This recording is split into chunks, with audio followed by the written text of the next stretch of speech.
नमस्कार, मेरा नाम नरेश मरावी। आप देख रहे हैं TV1 डिंडौरी। आपको ले चलते हैं बड़ी खबर की ओर। जैसा कि आप देखे होंगे कि ऐसी घटनाएं यही नहीं पूरे देश में बढ़ती जा रही हैं।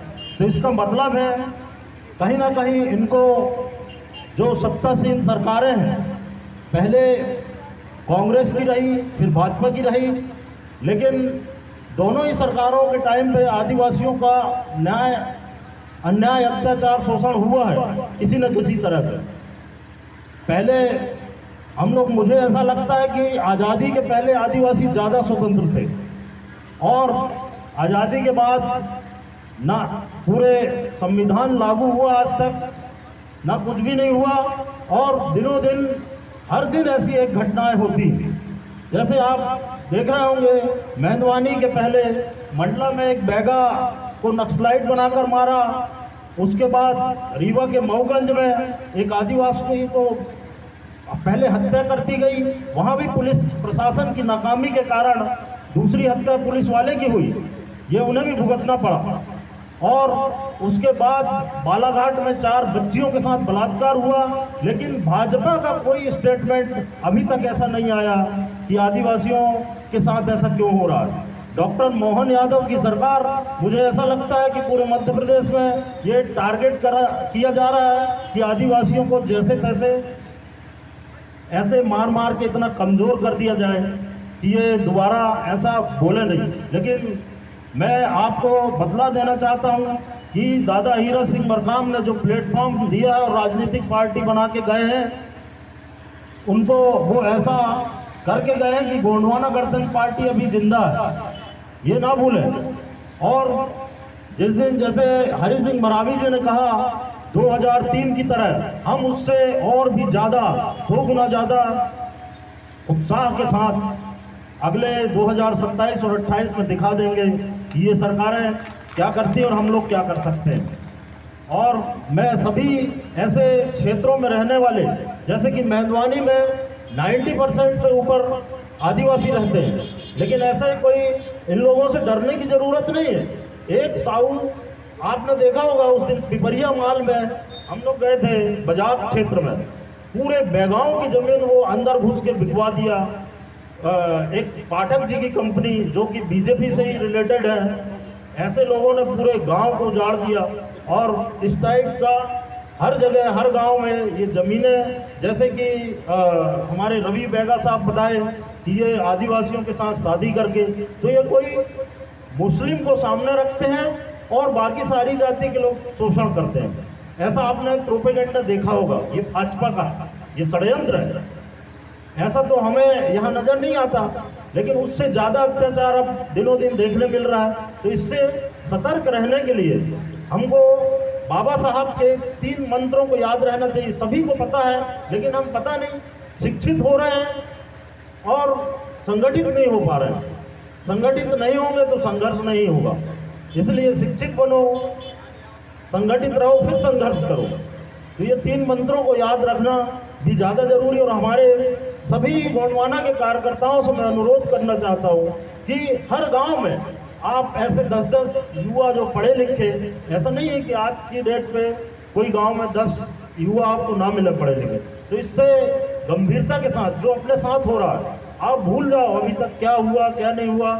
60 के आसपास के जो ट्राइबल हैं और जो पहले से दूसरी पार्टियों से जुड़े हैं, वो अभी इतना जल्दी आज भी समझने के लिए तैयार नहीं, क्योंकि हम गांव-गांव में जाते हैं अपनी पार्टी को लेकर, तो उनसे बहुत विरोधाभास होता है, वो आज भी समझने के लिए तैयार नहीं। लेकिन वो भी कहना एक सही बात है कि हम 30 सालों से जब तक हम विश्वास नहीं बनाएंगे, कहीं ना कहीं हमारी भी गलतियाँ, तो उसको सुधार करते हुए जब तक हम अपनी पार्टी को और संगठनात्मक रूप से मजबूत नहीं करेंगे तो लोगों में विश्वास पैदा नहीं होगा। और ऐसे छोटे छोटे बड़े आंदोलन हमें करते रहना पड़ेगा। और ऐसा नहीं कि ये घटनाओं को लेते हुए आपस में 5-5 गाँवों के बीच में आप एक मंथन और ऐसी बैठकें करें और ये सब पे चर्चा करें। नहीं तो डिंडौरी में ही आप देख रहे हैं, एक साहू वहाँ पे जमीन लुटवा रहे हैं, एक साहू मार रहे हैं, और पीला गमछा का वो महत्व तो बिल्कुल भी नहीं जानते होंगे। जैसे कि आप हेतराम बर्मन जी जो बता रहे थे अभी कि उन्होंने पढ़ा ही नहीं, अपने लिए वो लड़ना सीखे ही नहीं, क्योंकि वो एक यादव जी भी बताए, क्योंकि वो समझदार हैं, पढ़े लिखे। इन लोग अगर पढ़ भी लिए हैं तो ये पढ़े लिखे नहीं, लिखे पढ़े, जो लिखा हुआ उसको पढ़े, तो वो कहाँ से समझ पाएंगे। और लिखा पढ़ा व्यक्ति जो लिखा होता है, जैसे रामायण की बात अभी आपने कहा मरावी जी ने, तो रामायण में जो लिखा उसका उन्हें संदर्भ या उसको तर्क लगा के कभी उन्होंने अपने ऊपर लागू ही नहीं किया। मतलब ये लिखे को भी ढंग से नहीं पढ़ पा रहे हैं। तो इस चीज़ को, जैसे ये इनकी सोच है, एक मानसिकता देखो कि पीला गमछा को उनने अपने पैर से कुचला, मतलब उनकी क्या मानसिकता है। मुझे लगता है कि मैं भी यहाँ पे नौकरी किया हूँ 1.5 साल, मुझे सब साहू जानते होंगे मेरे को। और मैं यहाँ ITI में था, यहाँ 3 गाँव से ज़्यादा में बहुसंख्यक साहू नहीं है। तो ऐसा नहीं करना चाहिए। आप लोग ये गांठ बांध लो, उनके आप लोग ही पालक हो, ग्राहक। वो अकेले साहू दुकानदारी नहीं कर सकते। अगर एक भी आदिवासी सब उनकी दुकान में जाना बंद कर दे तो ये अपने आप मर जाएंगे। यहाँ खाएंगे क्या? इनकी खेती भी कोई नहीं रहती, बहुत कम खेती होगी। तो इसको हम लोगों को ये सजग रहना पड़ेगा, ये आंदोलन की भी जरूरत ना पड़ेगी, और वो गांव आपके पास खुद चल के आएंगे माफी बनना। कटौतिया, मेहनवानी और सारा टोली में बस रहते हैं, ज़्यादा नहीं रहते, तो कितनी संख्या होगी। लेकिन उनके सारे जो आप उनका जीवन यापन जीवन चला रहे हो वो आदिवासी चला रहा। सारे लोग ये गांठ बांध लो, नहीं तो ऐसे ही पिटते रहो। क्या ऐसा मार खाना है क्या? अच्छा लगता है? इनका दुकान बंद करो, और नहीं होता तो मैं जिलाध्यक्ष जी से बोलता हूँ ये किराना दुकान की व्यवस्था की जाए मेहनवानी के अंदर, नहीं तो आउट में किसी गांव में खोल लें, वहाँ जाके ले सकते हैं। नहीं तो गांव में हम ऐसी योजना बना सकते हैं और बनाएंगे, ये हमारे प्लान में है।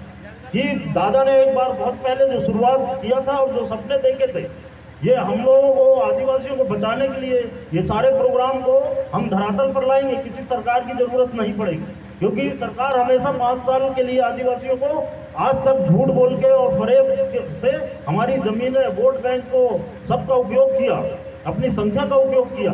लेकिन आज भी हमारी हालत कभी नहीं सुधरी। आज आज़ादी के 78 साल हो गए। आप उस चीज़ को गांठ बांध लो, खुद में मंथन करो, आकलन करो, और 78 साल में क्या से क्या नहीं हो सकता। 275 की राशि आदिवासियों की राशि आज पूरे यहाँ पे आपके बरगांव में कम से कम 38 करोड़ का आदिवासी उत्थान के लिए वहाँ पे वो बनाया गया आश्रम। वहाँ कितने आदिवासी जाके रह रहे, कहीं वो बच्चों को, वो भी मैं एक कमेटी बनाकर वहाँ जाने के लिए और उनकी जानकारी लेने के लिए अध्यक्ष जी से बोलता हूँ कि वहाँ पूरी जानकारी लेकर आए कि करोड़ों रुपया CSR फंड का आदिवासियों के नाम पर वहाँ किसके पास जा रहा है। मुझे जानकारी है कि एक आपके AC ट्राइबल में शुक्ला जी हैं और 2-3 मिश्रा जी उनके साथ हैं, तो सब पैसा रीवा जा रहा है कि यहाँ पे आदिवासियों को उत्थान हो रहा। 38 करोड़ कोई मामूली अमाउंट नहीं है। कम से कम ऐसे 10 से 15 गांव बहुत अच्छे से बेहतर हो सकते थे। और जनपद में आप भी रहते होंगे, मैं भी जिला पंचायत में, मैं देखा कि पूरे नेता और अधिकारी सारे ट्राइबल एरिया में कभी गांव तक योजनाओं को बहुत अच्छे से पहुंचने ही नहीं दिया जाता। इसीलिए हमारा उत्थान तब होगा जब हमारी राजनीतिक पार्टी गोंडवाना गर्दन पार्टी के विधायक बनेंगे, सांसद बनेंगे, तभी हमारा कुछ हो सकता है। इस चीज़ को समझें। और मैं आग्रह करना चाहूँगा कि गांव-गांव में अपना संगठन को मजबूत करें और सभी लोग संगठित रहें, किसी पे भरोसा ना करें। धन्यवाद। जय सेवा जय। बहुत